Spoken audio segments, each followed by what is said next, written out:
ಅದೇ ಕವರ್ ಇನ್ನೊಂದು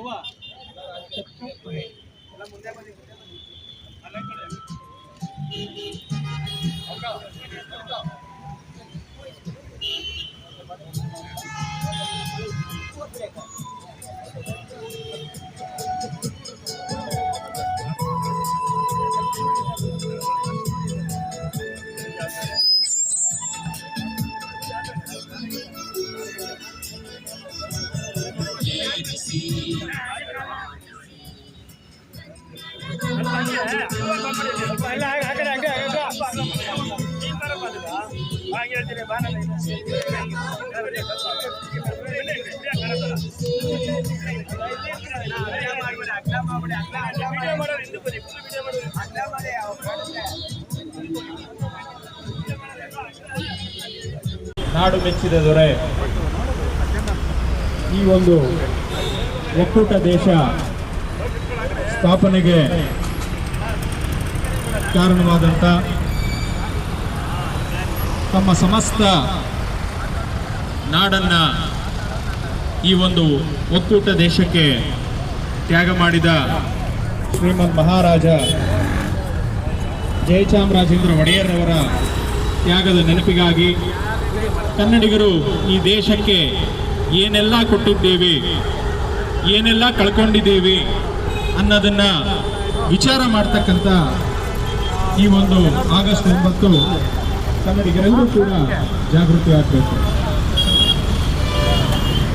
ಈ ಒಂದು ಇತಿಹಾಸದ ಪುಟಗಳನ್ನು ತೆರೆದಾಗ ಮೈಸೂರು ಸಾಮ್ರಾಜ್ಯ ತನ್ನದೇ ಆದಂಥ ಹಣಕಾಸು ವ್ಯವಸ್ಥೆಯನ್ನು ಹೊಂದಿತ್ತು, ತನ್ನದೇ ಆದಂಥ ರೈಲನ್ನು ಹೊಂದಿತ್ತು, ತನ್ನದೇ ಆದಂಥ ವಿಮಾನವನ್ನು ಹೊಂದಿತ್ತು, ತನ್ನದೇ ಆದಂಥ ಕಾರ್ಖಾನೆ, ತನ್ನದೇ ಆದಂಥ ಸೈನ್ಯ, ಪ್ರತಿಯೊಂದನ್ನು ಹೊಂದಿದ್ದಂಥ ಮೈಸೂರು ದೇಶ ಈ ಒಕ್ಕೂಟ ದೇಶಕ್ಕೋಸ್ಕರ ತನ್ನನ್ನು ತಾನು ಸಮರ್ಪಿಸಿಕೊಂಡಂಥ ಈ ಒಂದು ತ್ಯಾಗದ ದಿನವೇ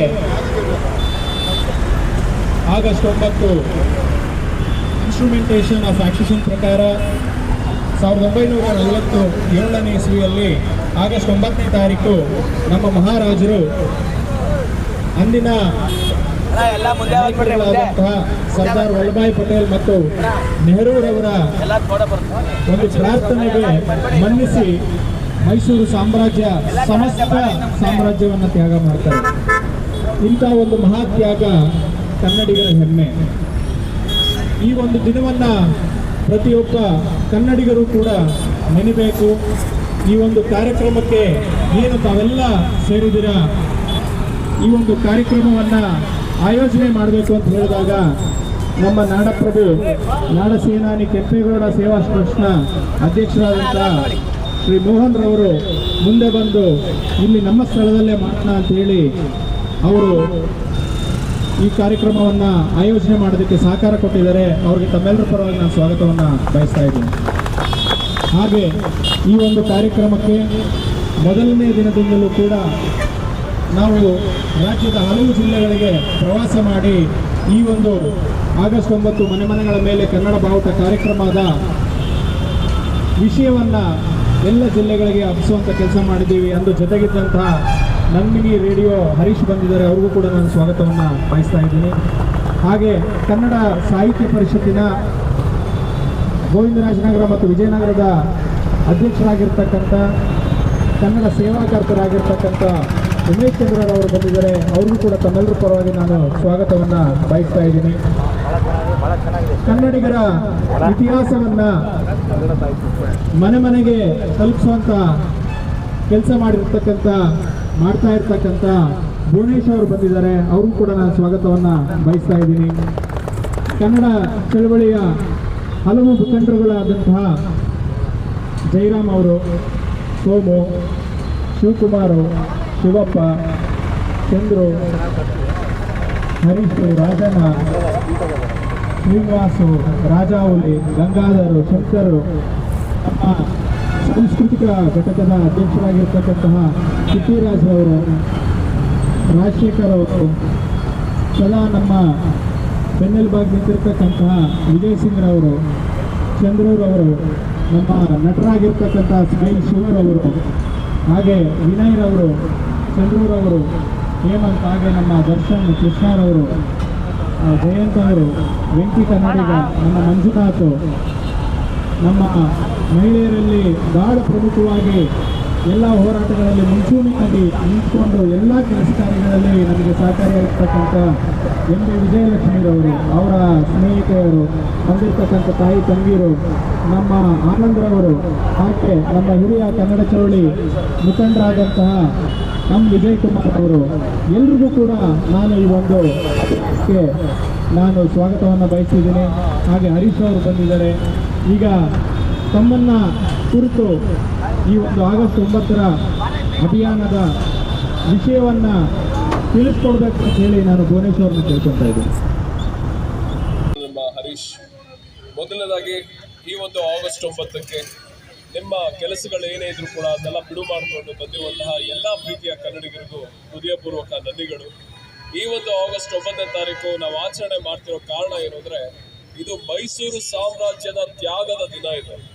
ಇದು ಒಂಥರ ಹಬ್ಬ ಅಲ್ಲ, ಇದೊಂಥರ ನಮಗೆ ನೋವಾಗಬೇಕಿದು. ಯಾಕೆಂದ್ರೆ ನಮ್ಮ ನಮ್ಮ ಈ ಒಂದು ಒಕ್ಕೂಟ ಭಾರತಕ್ಕೆ ಮೈಸೂರು ಸಾಮ್ರಾಜ್ಯವನ್ನ ನಮ್ಮ ಜಯಚಾಮರಾಜೇಂದ್ರ ಒಡೆಯರವರು ತ್ಯಾಗ ಮಾಡಿದ್ರು. ಯಾವ ಒಂದು ಕಾರಣಕ್ಕೆ? ನಮ್ಮ ಕನ್ನಡಿಗರು ಚೆನ್ನಾಗಿರ್ತಾರೋ, ಪ್ರಜೆಗಳು ತುಂಬಾ ಚೆನ್ನಾಗಿರ್ತಾರೋ ಮುಂದೊಂದು ದಿನ ಅಂತ. ಆದ್ರೆ ಇವತ್ತೇನಾಗ್ಬಿಟ್ಟಿದೆ ಅಂದ್ರೆ, ನಾವು ಕಟ್ಟೋ ತೆರಿಗೆಯಲ್ಲಿ 100% ನಾವು ಕಟ್ಟಿದ್ರು ನಮಗೆ ವಾಪಸ್ ಬರ್ತಿರೋದೇ 10% 15%. ಮಿಕ್ಕಿದ 85% ಬಿಹಾರ, ಉತ್ತರ ಪ್ರದೇಶ ಅಲ್ಲಿಗೆಲ್ಲ ಹೋಗ್ತಾನೆ ಇದೆ. ಇದೆಲ್ಲ ಚಿಂತನೆಗಳು. ಇಂಥ ಕಾರ್ಯಕ್ರಮಗಳು, ಈ ಆಗಸ್ಟ್ 9 ಕಾರ್ಯಕ್ರಮಗಳು ನಾವೇನಕ್ಕೆ ಮಾಡ್ತೀವಿ ಅಂದ್ರೆ, ಕನ್ನಡಿಗರಲ್ಲಿ ಕನ್ನಡದ ಚಿಂತನೆಗಳು ಮೂಡಬೇಕು. ಕನ್ನಡಿಗರು ಏನ್ ಅನ್ಕೊಂಡ್ಬಿಟ್ಟಿದ್ದಾರೆ ಅಂದ್ರೆ, ಉತ್ತರ ಭಾರತೀಯ ರಾಜರೇ ಎಲ್ಲ ಮಾಡಿರೋದು, ಖಂಡಿತ ಏನೂ ಇಲ್ಲ. ಕನ್ನಡಿಗರ ಕೊಡುಗೆ ಈ ಭಾರತಕ್ಕೆ ಬಹಳ ಇದೆ. ಅದ್ರಲ್ಲಿ ಇನ್ನೊಂದು ಹೇಳ್ತೀನಿ, ಕೇಳಿಸ್ಕೊಡಿ ಸ್ನೇಹಿತರೆ. ಜಯಚಾಮರಾಜೇಂದ್ರ ಒಡೆಯರ್ ಅವರು ಅವತ್ತು ಆಗಸ್ಟ್ 9ನೇ ತಾರೀಕು ಇನ್ಸ್ಟ್ರೂಮೆಂಟ್ ಆಫ್ ಆಕ್ಸಿಷನ್ ನ ಸಹಿ ಮಾಡಿರ್ಲಿಲ್ಲ ಅಂದಿದ್ರೆ, ಆಗಸ್ಟ್ 15 ದಿನಾನ ಇಡೀ ಭಾರತನೇ ಆಚರಣೆ ಮಾಡೋದಕ್ಕಾಗ್ತಿರ್ಲಿಲ್ಲ. ನೀವೇನ್ ಭಾರತದ ಒಂದು ಒಕ್ಕೂಟದ ಒಂದು ನಕ್ಷೆ ನೋಡ್ತಿದ್ರಲ್ಲ, ಆ ನಕ್ಷೆ ಹುಟ್ಟೋದಕ್ಕೂ ಕಾರಣನು ನಮ್ಮ ಮೈಸೂರು ಸಾಮ್ರಾಜ್ಯ. ನಮ್ಮ ಮೈಸೂರು ಸಂಸ್ಥಾನ ಏನಿದೆಯಲ್ಲ, ಅದು ಒಕ್ಕೂಟಕ್ಕೆ ಮೊದಲು ಸೇರ್ಕೊಂಡಿದ್ದು. ಅದಾದ್ಮೇಲೆ ಬೇರೆ ಸಂಸ್ಥಾನಗಳು ಬಂದು ಸೇರ್ಕೊಂತಾರೆ. ಇದು ಮೈಸೂರು ಸಾಮ್ರಾಜ್ಯದ ಒಂದು ತ್ಯಾಗ. ಇದನ್ನ ನಾವು ಯಾವಾಗ್ಲೂ ಯಾವ ಕನ್ನಡಿಗರು ಕೂಡ, ಎಲ್ಲಾ ಕನ್ನಡಿಗರು ಕೂಡ ನಿಮ್ಮ ಮನೆಗಳ ಮೇಲೆ ಪ್ರತಿದಿನ ಕನ್ನಡ ಬಾವುಟವನ್ನು ಹಾರಿಸಿ. ನಾವು ಮೊದಲು ಕನ್ನಡಿಗರಿಗೆ ನಮ್ಮಲ್ಲದಿರ್ಬೇಕು. ಈ ಹಳದಿ ಬಾವುಟನ್ನು ಸೃಷ್ಟಿ ಮಾಡಿದ್ರು ಮಹಾರಾಮಮೂರ್ತಿ ಅವರು. ಏನಕ್ಕೆ ಸೃಷ್ಟಿ ಮಾಡಿದ್ರು? ಕನ್ನಡಿಗರಿಗಾಗಿ ಒಂದು ಗುರುತಿರ್ಲಿ. ಬೆಂಗಳೂರಲ್ಲಿ ಪರಭಾಷಿಕರು ಬಂದು ಅವರವರ ಒಂದು ಬಾವುಟನ ಹಾರಿಸಬೇಕಾದ್ರೆ ಕನ್ನಡಿಗರ ಅಸ್ಮಿತೆ ಏನಿದೆ, ಕನ್ನಡಿಗರ ಗುರುತೇನಿದೆ, ಅದು ಕಡಿಮೆ ಆಗೋದಕ್ಕೆ ಶುರುವಾದಾಗ ಕನ್ನಡ ಬಾವುಟ ಹಳದಿ ಕೆಂಪು ಶುರುವಾಗಿತ್ತು. ಹಾಗಾಗಿ ತಪ್ಪದೆ ಎಲ್ಲರೂ ನಿಮ್ಮ ಮನೆಗಳ ಮೇಲೆ ಕನ್ನಡ ಬಾವುಟವನ್ನು ಹಾರಿಸಿ. ಈ ಆಗಸ್ಟ್ 9 ತುಂಬಾ ಜನ, ಒಂದಿಷ್ಟು ಜನ ಕೇಳ್ತಿರ್ತಾರೆ, ಏನು ಆಗಸ್ಟ್ 9 ಮಾಡ್ಬಿಟ್ರೆ ನೀವು ಆಗಲ್ಲ, ಇದು ದೇಶನೇ ವಿರೋಧ ಮಾಡ್ತಿದ್ರು. ಖಂಡಿತ ಇಲ್ಲ. ನಾವು ಪ್ರತಿಯೊಬ್ಬ ಕನ್ನಡಿಗರಿಗೂ ಏನ್ ನೆನಪಿಸ್ತಿದೀವಿ ಅಂದ್ರೆ, ಆಗಸ್ಟ್ 9 ಈ ಒಂದು ದಿನ ನಮ್ಮ ಮೈಸೂರು ಸಾಮ್ರಾಜ್ಯ, ಈ ಭಾರತದ ದೇಶದ ಒಕ್ಕೂಟಕ್ಕೆ ತ್ಯಾಗ ಆಗಿದ್ದ ದಿನ. ಅದ ಪ್ರತಿಯೊಬ್ಬ ಕನ್ನಡಿಗರಿಗೂ ಪ್ರತಿದಿನ ಸ್ಮರಿಸಬೇಕು. ಕನ್ನಡಿಗರಲ್ಲಿ ಪ್ರಾದೇಶಿಕತೆಯನ್ನ ಮೂಡಿಸ್ಬೇಕು ಅನ್ನೋದಕ್ಕೆ, ಆ ಒಂದು ಚಿಂತನೆಯನ್ನ ಮೂಡಿಸೋದಕ್ಕೆ ದಿನ ಅಂದ್ರೆ ಭಾರತದ ಒಂದು ಒಕ್ಕೂಟ ರಚನೆ ಆಗಿದ್ದು 1947 ಅಂತ ಎಲ್ಲರಿಗೂ ಗೊತ್ತಿರುತ್ತೆ. ಅಂದ್ರೆ ಭಾರತವು ಒಂದು ದೇಶವಾಗಿದ್ದು 1947. ಆದ್ರೆ ಕರ್ನಾಟಕ ಅನ್ನೋದು ಯಾವ ಕಾಲದಿಂದ ದೇಶವಾಗಿದೆ ಅಂದ್ರೆ, 1800 ವರ್ಷಗಳಿಂದ ಇದೊಂದು ದೇಶ. ಒಂದು ದೇಶ ಅಂದ್ರೆ ಅದಕ್ಕಿರ್ಬೇಕಾದ ಕ್ಯಾರೆಕ್ಟರಿಸ್ಟಿಕ್ಗಳು ಏನೇನು ಅಂದ್ರೆ, ತನ್ನದೇ ಆದ ಸೈನ್ಯವನ್ನು ಹೊಂದಿದ್ದ, ತನ್ನದೇ ಆದ ನಾಣ್ಯವನ್ನು ಹೊಂದಿದ್ದ ಒಂದು ಆಡಳಿತ ವಿಭಾಗವನ್ನ ದೇಶ ಅಂತ ಕರೀತಾರೆ. ಕರ್ನಾಟಕವು ಮಯೂರನಿಂದ ಕದಂಬ ಸಾಮ್ರಾಜ್ಯದ ಸ್ಥಾಪನೆ ಏನಾಗುತ್ತೋ ಅವತ್ತಿಂದನೇ ಒಂದು ದೇಶ ಆಗಿತ್ತು. ಆ ಒಂದು ದೇಶದ ಮುಂದುವರೆದ ಭಾಗ ನೋಡಿದ್ರೆ 1947ಕ್ಕೆ ಸ್ವಲ್ಪ ಮುಂಚೆ ನೀವು ನೋಡಿದ್ರೆ, ಐತಿಹಾಸಿಕವಾಗಿ ಸಾಕಷ್ಟು ಸಾಧನೆಗಳನ್ನ ಮಾಡಿದಂಥ ನಮ್ಮ ಮೈಸೂರು ಸಾಮ್ರಾಜ್ಯ ಅಂತ ಏನಿತ್ತು, ಈ ಒಂದು ಮೈಸೂರು ಸಾಮ್ರಾಜ್ಯದಲ್ಲಿ ತನ್ನದೇ ಆದ ಡಾಕ್ಯುಮೆಂಟ್ ಎಷ್ಟೊಂದು ನೀರಾವರಿ ಯೋಜನೆಗಳು, ವೈಮಾನಿಕ ಸಂಸ್ಥೆ, ಆಮೇಲೆ ಭಾರತದಲ್ಲಿ ಸೃಷ್ಟಿಯಾದಂತಹ 3ನೇ ಅತಿ ಹಳೆಯ ಯೂನಿವರ್ಸಿಟಿ ನಮ್ಮ ಮೈಸೂರು ಯೂನಿವರ್ಸಿಟಿ.